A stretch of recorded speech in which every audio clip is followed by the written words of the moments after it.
Imagine um amor proibido. Um amor tão intenso, tão visceral, que foi censurado, perseguido e quase apagado da história.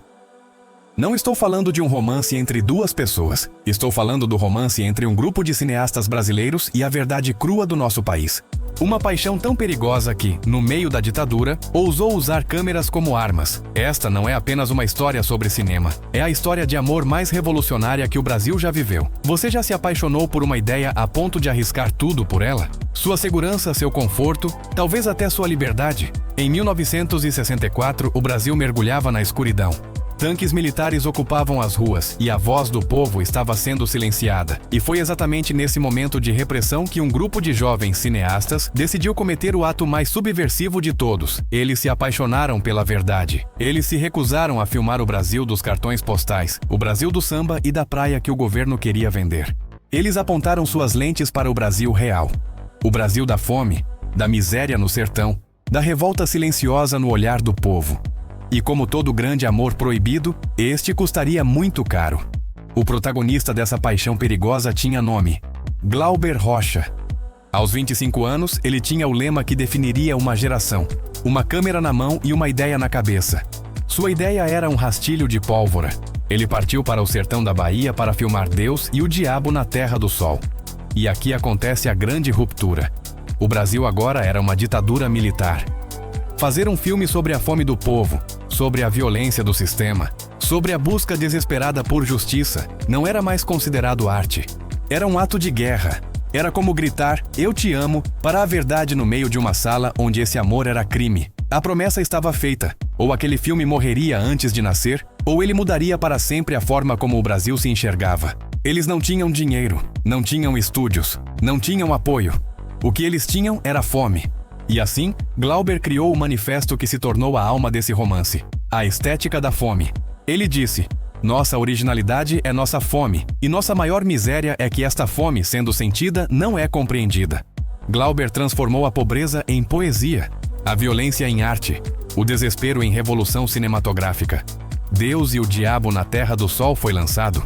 O mundo, no Festival de Cannes, assistiu chocado. Ali estava um Brasil que ninguém conhecia. Um casal de camponeses fugindo pelo sertão, encontrando beatos, cangaceiros, a fé e o diabo. Era brutal, era lindo, era real. Mas o romance com a verdade não parou aí. Em 1967, veio Terra em Transe. Esse não era apenas um filme, era um manifesto político disfarçado de transe cinematográfico.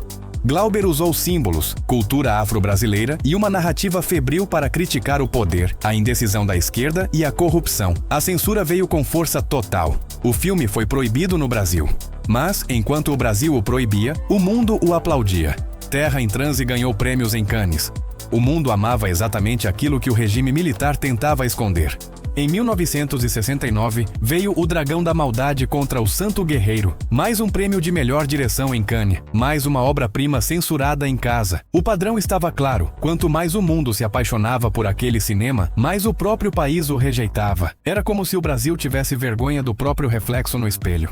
E aqui chegamos ao momento mais trágico dessa história de amor. A ditadura apertou o cerco. Glauber e muitos outros cineastas foram forçados ao exílio. Os filmes que conquistaram o planeta foram silenciados e esquecidos dentro do próprio país.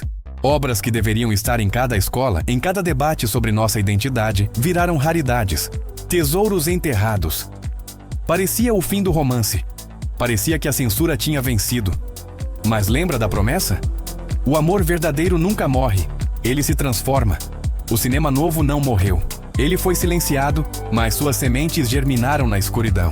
Hoje, décadas depois, quando você assiste Cidade de Deus e vê a realidade crua da favela, quando você assiste Tropa de Elite e vê a complexidade da violência urbana, quando você assiste Que Horas Ela Volta e vê a crítica social afiada, você está vendo os filhos e netos daquele romance proibido dos anos 60. Toda vez que um filme brasileiro ousa mostrar a nossa verdade, ele está honrando o sacrifício daqueles jovens. A estética da fome não acabou. Ela apenas mudou de rosto. A história do cinema novo é, acima de tudo, uma história de resistência. É sobre artistas que amaram este país tão intensamente que arriscaram tudo para nos dar um espelho. Eles não fizeram filmes, eles fizeram declarações de amor. Declarações perigosas, revolucionárias e, por fim, eternas. E você? Conhecia a força desse amor proibido? Já assistiu a Deus e o Diabo na Terra do Sol ou Terra em Transe? Quero muito saber sua opinião. Qual filme clássico brasileiro você acha que todo mundo deveria conhecer? Deixe aqui nos comentários. Vamos resgatar juntos esse patrimônio cultural que é nosso.